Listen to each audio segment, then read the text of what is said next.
Hello, everyone. Thank you very much for tuning into our youth empowerment series. We have been having some amazing youth sharing their inspiration about meditation, about Sukshma meditation in the past. And today we have a very special guest right from our home ground here in Vancouver, Canada.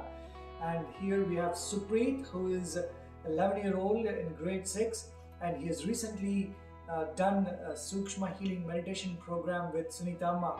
So he's here to share some insights and, of course, lots of inspiration. So I would like to welcome him to our show. Thank you. Great, Suprit. So thank you for taking time to be here. I know you're a very busy boy, young boy who is doing lots of things. I know you're into sports, you're into academics, you do lots of things.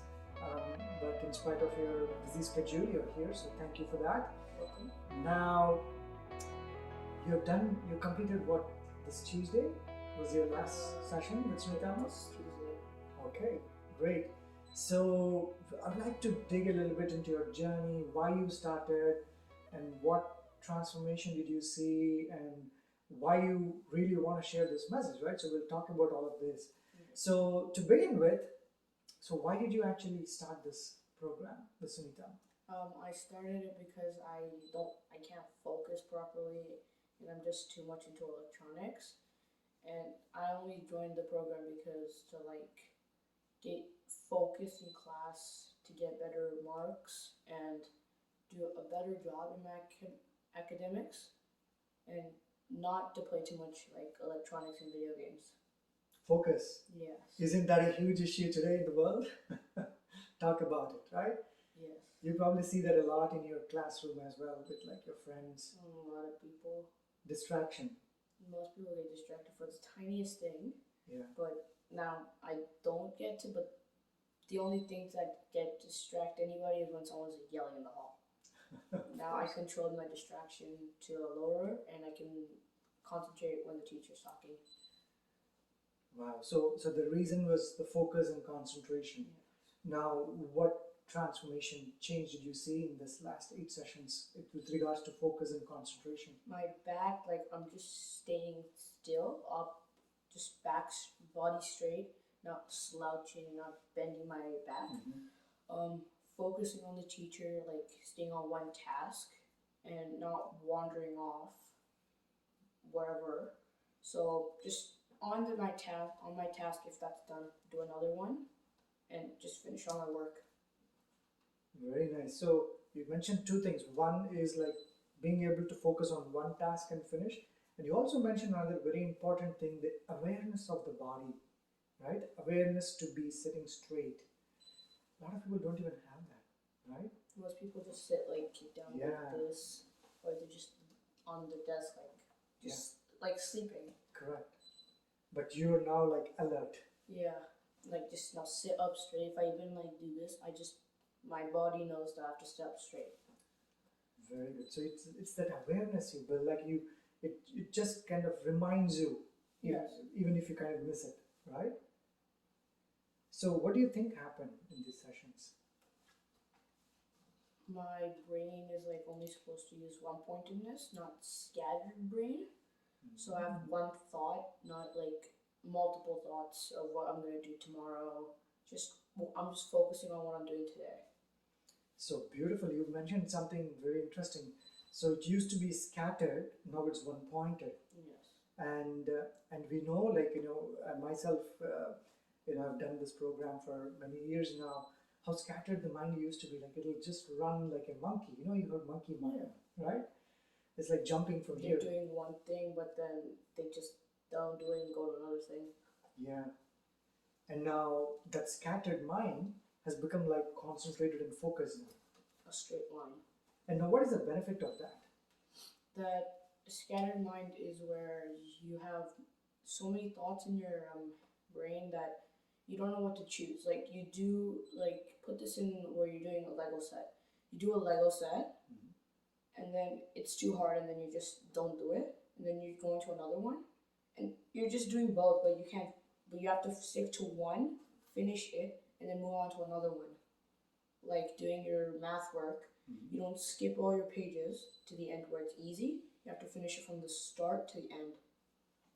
Very nice, very nice. What you said is so amazing, and it's so easy to get distracted in this world where, not only just within your subjects, but there is so much of influence from outside, right? From, like you said, well, let's talk about your video games. I know you mentioned about that. So how did that change? What did this have an impact on your Like video my game? one pointedness, just like saying where my mind does get distracted to go and play video games. It's like you get to more like I control playing video games, but I still watch on my computer. Mm. But like the video games just like decreased from from quarantine where most people like played it more Mhm. because in quarantine I played it for like 4 hours. Wow. That's a lot if thinking of now. And now I decrease it to at least like an hour or trying not to play it. Very nice. And what was the difficulty in the past? Like before you came to the program, the meditation program, you did you have the control, the ability No, to say no? I just like if I wanted to, I just play it. I would like if I had to do my work, I would just say I'm done. Just 2 questions and I go play. And like that was every day. It's almost like an addiction, Yeah. right?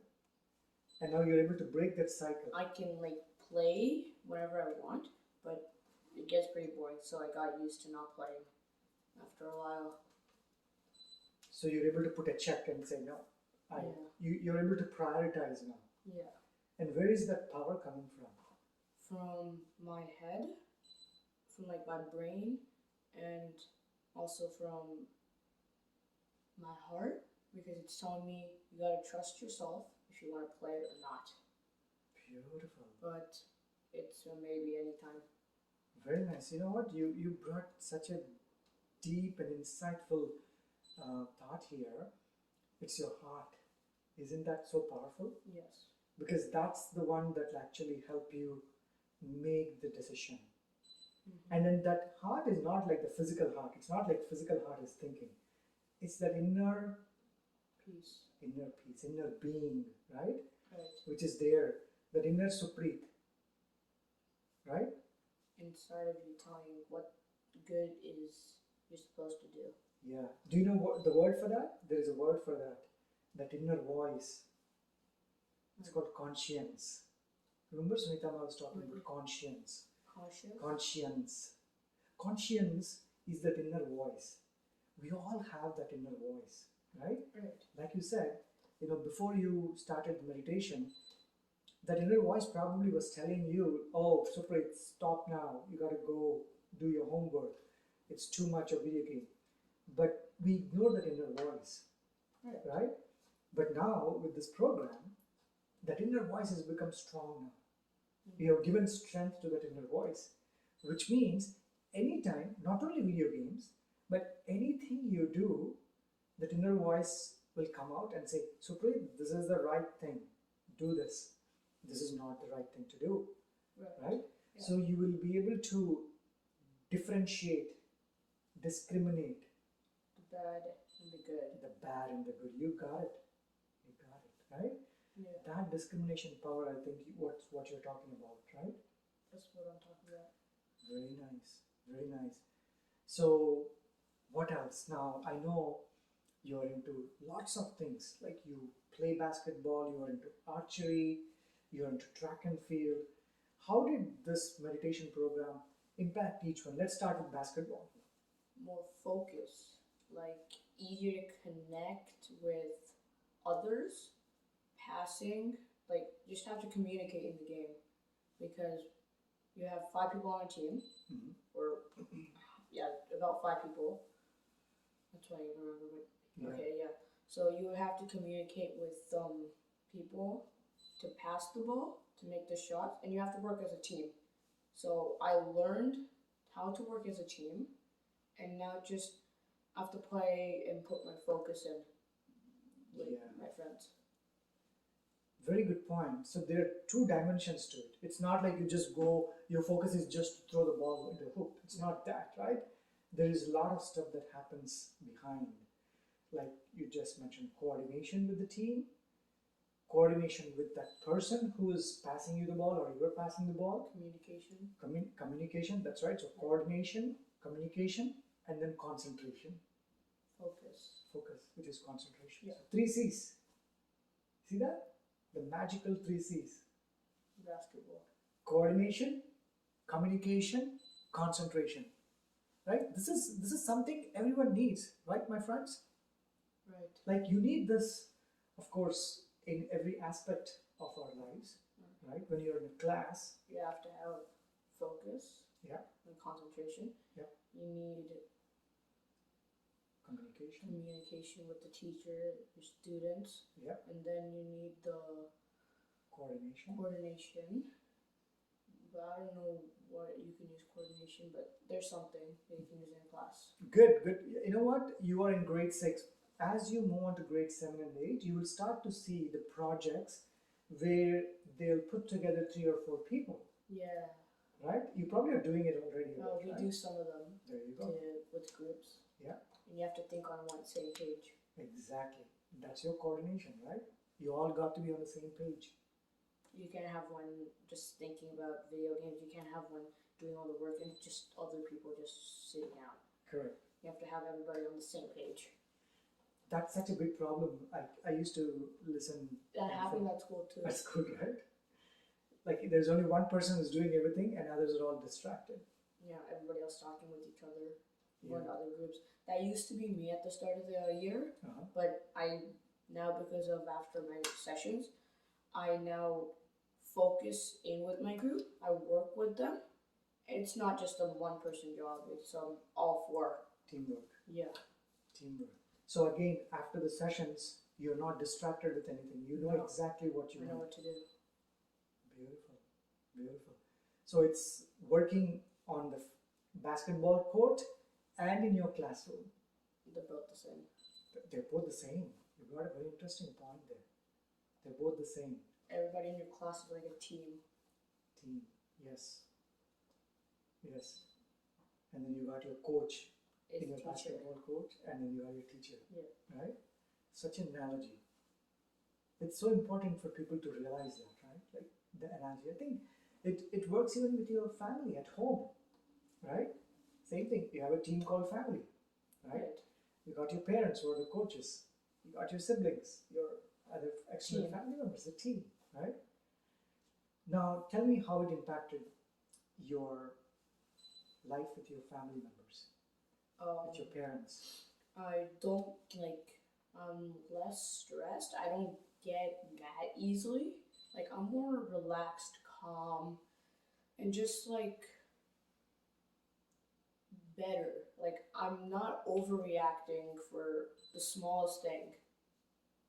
And I can do whatever I want.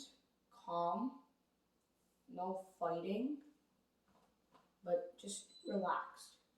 Not like a monkey going all over the place. Yeah, the key point you kind of brought up there is overreacting. We all overreact. Like, when I started my program with Sunita Amma 15 years back, the first thing she said, "Swan, you have a little bit of overreaction." And then even for that, I overreacted. I'm like, no, I'm not overreacting. You see? It's overreaction. Overreaction. It's just a thing. It's just a thing. Everybody has it. Everybody has it. You know why we do that? Why? Because we want to defend our ego. So we won't get mad that easily. Exactly. So we want to defend our ego, and because of that, we are like, no, I didn't do that. No, the problem is with you, right? So very good. So overreacting. Now we are talking about overreacting when you're on a dinner table, right? You have food that probably you don't like.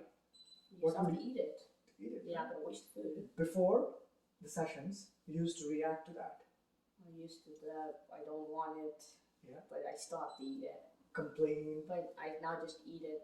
You just eat it. Very nice. So that overreacting is another big shift in your family life with your parents and with your siblings. Nice. Now coming back to your other sport, track and field. Yes, talk about that. How did that help you? Focus on my body, because for throwing you have to have arm coordination, how you have to like take your arm back, have that strength. If you don't have this strength, you don't beat the record of your own personal record. But you have to also have focus on where you're looking and how back your arm is going to go so you won't injure it. And you have to be concentrating, same thing as focused. And you can't, it's like Lego. If you do something right, uh, um, it'll be a good piece to your like collection. But if you do one thing wrong, it'll all break. Same with when you're throwing, you have to have it like a Lego set. You're putting it together so it goes far enough. One thing breaks, your arm can be injured, any of your body parts can be injured because you're having to put weight, the strength, and then also when using a very heavy metal ball, Yep. you're not supposed to throw it or your like wrist will break. Yep. So it's careful and focus. So a lot of self-awareness. Yeah. You got to have so much of self-awareness because, like you said, you're stretching, you are holding the You weight, can pull muscles, You can because pull you're muscles, right? running, Yeah. throwing, everything, and then throwing. So and jumping. oh, and then jumping. That's right. So there is like a multi-dimensional, activity happening in your bodies, like in terms of coordination. You stretch your arm, you can pull a muscle, you can hurt your back while jumping. There's a lot.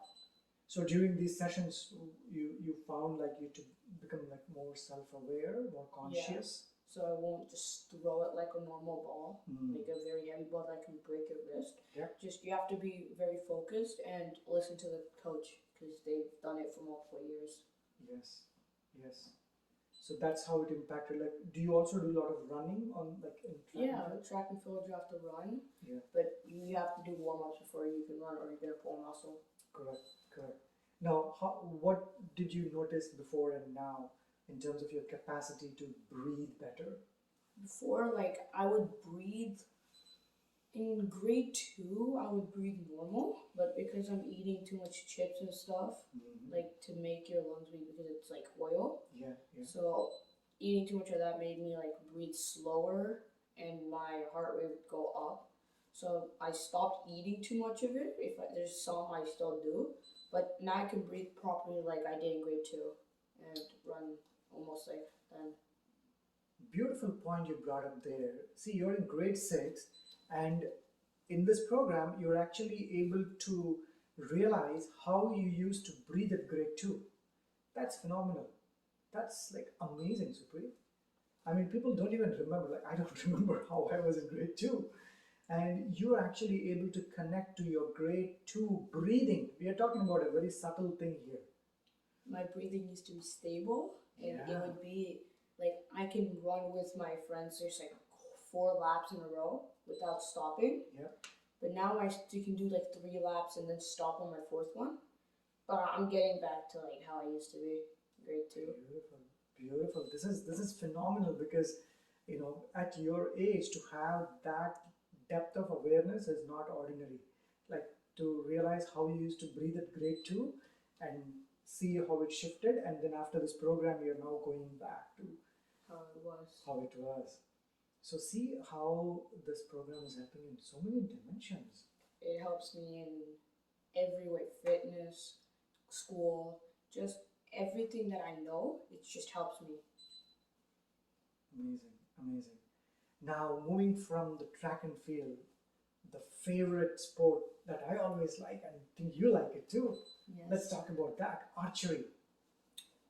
You need focus because it's using focus anyway, Mhm. but you need more higher focus. You have to have the strength and you have to look straight. You can't get distracted and then shoot or you'll lose it.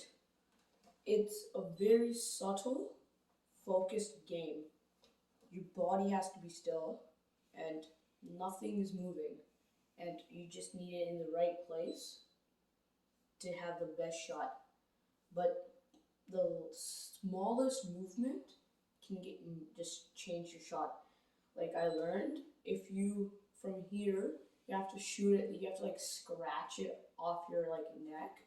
But if you like just take it off like this, your arrow will fly this way, like not even straight. It'll go just like go sideways. So you have to have that strength for your hand, and you need to just let it go from the back. It's not like you're shooting and just like you have to have that power to go back, Wow. and you need the back to have the power to because you pull, and your back also like gets straight. Wow. You know what? You brought such an important point again in this one. Like, I love the subtleness with which you're looking at things. Like, what you said was so amazing. You said archery already is about focus, Yeah. but it needs a subtle focus. It needs a different type of focus. Mental focus because it's one point in this. You have to look at the target the whole time and then shoot. You can't look around and then shoot because you won't see what you're shooting at. It's like that. It's like, it's not, you said it actually in the middle. It's not just about the mind, mental focus. Your body is also becoming part of your mind. Yeah. It's almost like your mind and body are becoming one. They become one with the arrow. It has to Right? be straight. So like you you're become, like standing like an arrow. there you go. You said it. You are standing like an arrow. You're becoming the arrow, right? Yeah. That's the power of meditation, right? The power of meditation is you become one with that object, one with whatever you're doing, and that's in the modern, language they call it the flow. You're in that flow. Same with in basketball. If here like you have like all the moves, then someone would say you got the flow of the game. Like you can go through any player Yes. for that my games. So there is no resistance. You're just flowing with it. Yeah. And that state of mind, flow, is not possible if it's distracted, if it's scattered, right? Yeah, you have to have it one point. One pointedness. And that's the foundation even for people who are watching this program, especially youth and even for adults. I think we are all living in this very distracted world. We are scattered minds and a lot of stress and worry and anxiety about a lot of things. We pretty much never focus. Never focus, right? And to have that flow, we need meditation. Right. Right? Now, let's talk about another interesting aspect, because when you talked about archery, the person whom I remember from, of course, our ancient history is Arjuna, right? The warrior Arjuna, who was part of the Mahabharata, right? And Arjuna was considered one of the great warrior archer, right? Now, Arjuna also was called with another name. Do you know what that name is? Sabyasachi.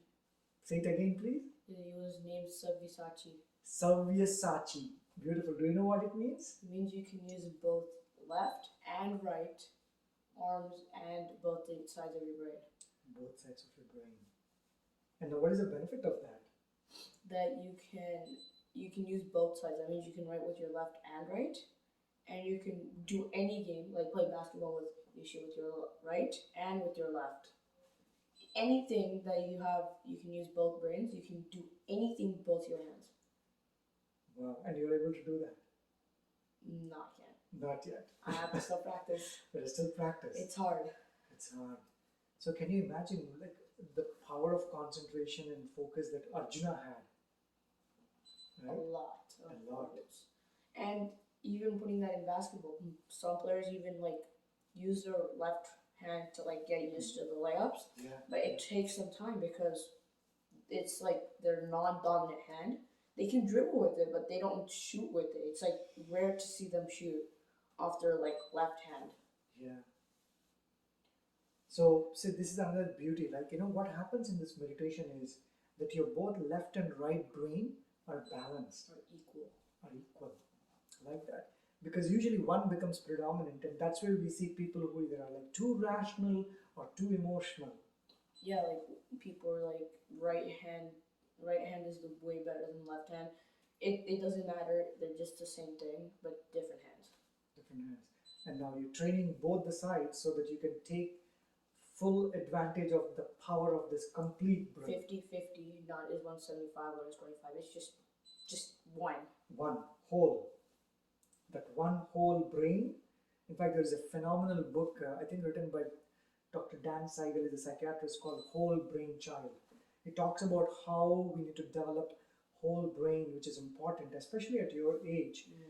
I think we talked about this. Remember, Suprit, in some of the sessions, how the brain is developing in your age. Yeah, where it has the hormones for growing. Yeah. And it helps you to grow, and the one where it captures the sugar. Yeah. And then we talked about the pruning process. Where it takes away all the old memories and puts in the new ones. New ones. So by getting into all these different zones of activity and creativity, you're training different muscles of the brain, different sides of the brain, right? So that everyone can become a Sabyasachi, right? Yeah. You want to become a Sabyasachi? Yes. You have the capability. I know that. I will do whatever I can. You'll do whatever you can. Lovely. So we talked about now all your sports and how you're able to, school. All my focuses. Yeah. What else? What else do you want to talk about, Suprit? That's really all the things that I do. Yeah. And I don't really have any homework, so I finish it all at school. Now, talk about your food habits. Did they change in the last few sessions? What did you learn about what to eat, how to eat from Sunita Amma? Like, eat more of the healthy stuff, like where you make your own nutritious ones with the sandwich with guacamole. It tasted amazing because like you put it in the bread, you have the lettuce, and then you put the guacamole on it, and it tasted so good.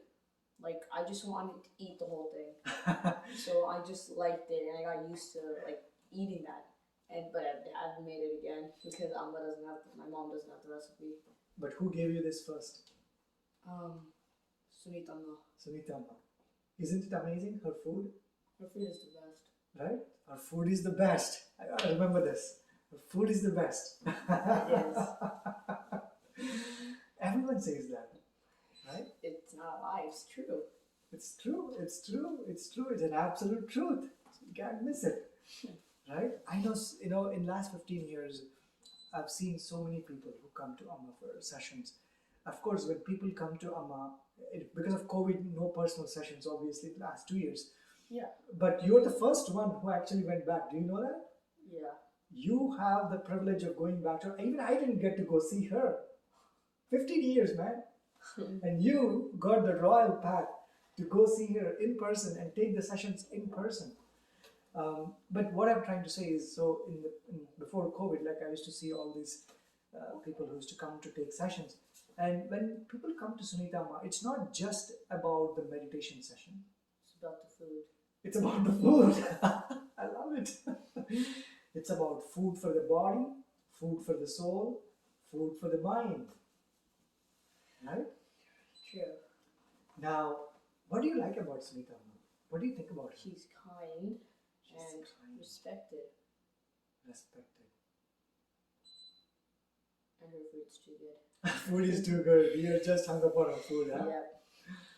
But respected, Yeah. kind, wise, and she knows what she's doing. She knows what she's doing.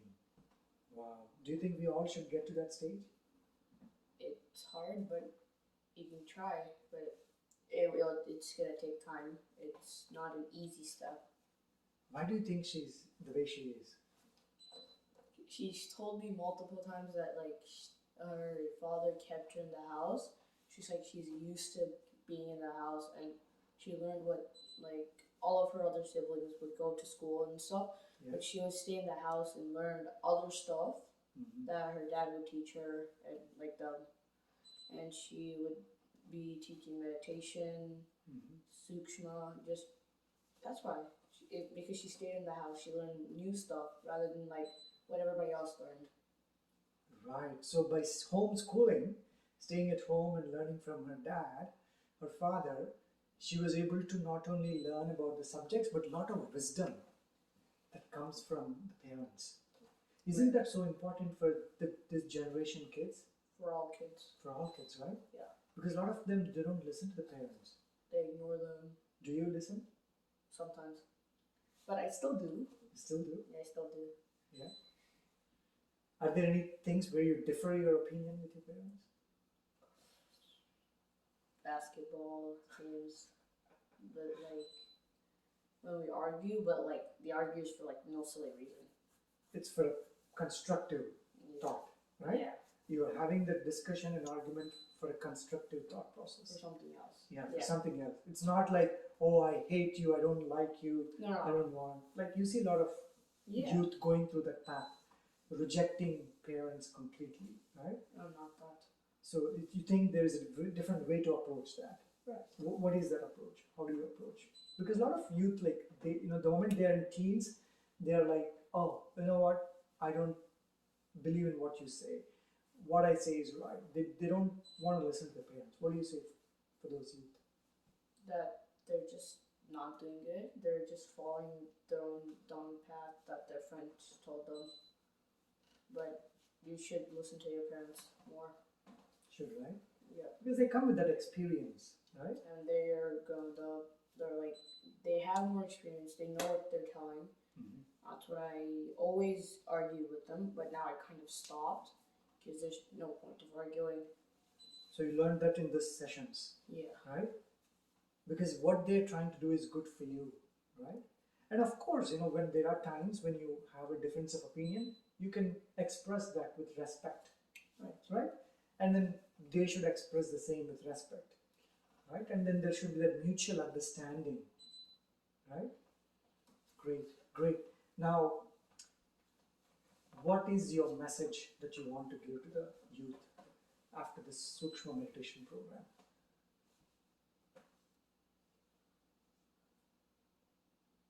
Yeah, listen to parents. Listen to parents. Then, how about meditation? Any thoughts about? Do you think everyone should do meditation? If they're dedicated to doing it, then yes. But if they don't want to, they don't have to. But it's good. It's good. So you mentioned so many benefits of meditation so far. Do you think it will be something that will be helpful for a lot of youth? For sports and school. It would be the best. It would be the best. For sports and school. Yes. I like those two S's there. Sports and school. Nice, nice. Now, there is one food item that you really like from Sunita. I'm going to show that right now. Oh. Okay, let's bring it onto the camera here. Now, this item here, as you see here, a lot of people probably from India looking at this and they're thinking that this is, what is this? Gulab Jamun? Yeah. They think it's Gulab Jamun. Of course it looks like that. Maybe it is. Maybe it is. So what is it? Help me understand. Explain this to people there. It is like gulab jamun, but it's better and healthier. It's called amla.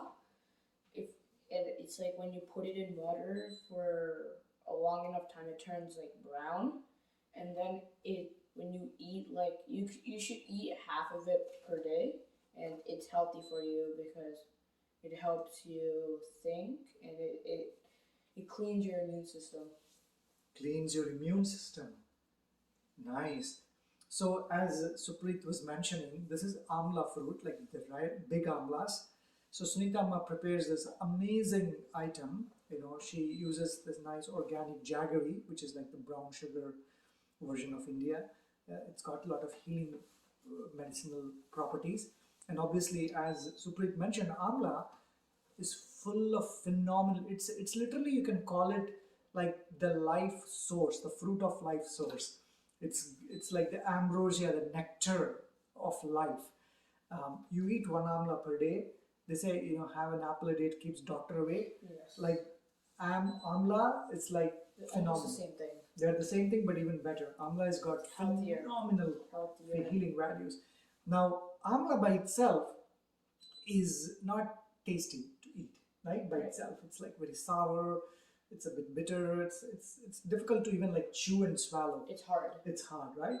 So Sritama makes this beautiful recipe using jaggery, and she soaks it in that. There's a process, you can Google it and you can probably find the recipe, or maybe I'll create a recipe soon from Sunitama. And and then obviously, you know what? She gave me a bowl. She gave some for Suprit. Yeah, I And ate all of them. yeah, even just the aroma that you get out of that is so. I even had one before we started the interview. We just It had was it. good. I asked Suprit, "Do you want to wait till you finish the interview?" And he's like, "No, no, no, no. Give me one now." That's how good it is. That's how good it is. So here, my dear friends, see, youth. He's what, 11-year-old. He's loving it. He's appreciating it. Literally, if you start eating amla at that age and like have an amla every day, you will be completely like resistant to so many ill healths, diseases, right? Yeah. And now let's talk a little bit about your passion, about what you want to do when you grow up. I want to be a neurologist doctor when I grow up because it talks about the nerves, the brain, and how it works. So you want to be a neurologist. Yes. You're dead set on that. Dead set. No change. No. I still learn about the human body, but like I'm just used to I like science on the body and stuff, how it works, what's in cells, like just get deeper understanding in them. Awesome. Wish you all the best for that. I'm dead sure you will make it. You will be. I'll do whatever I can. I'm gonna work hard, like I do with basketball and archery and track. I'm gonna work hard to get to it, and 100%, I'm not gonna give up on it. You will do it, I know for sure. Looking at you, right? Now, in these 8 sessions with Sunitama, did you learn more about body and mind? I learned more how the I forgot the names. It was like I said it a couple minutes ago. It was The cells, the neurons, the nerves. the nerves, and then you have the how like I forgot. It's like up here. Yeah, pituitary gland. Yeah, the pituitary gland, and then the one that like take. I forgot what they're called. It was Endocrine system. No, it was. Immune. It helps like prune stuff.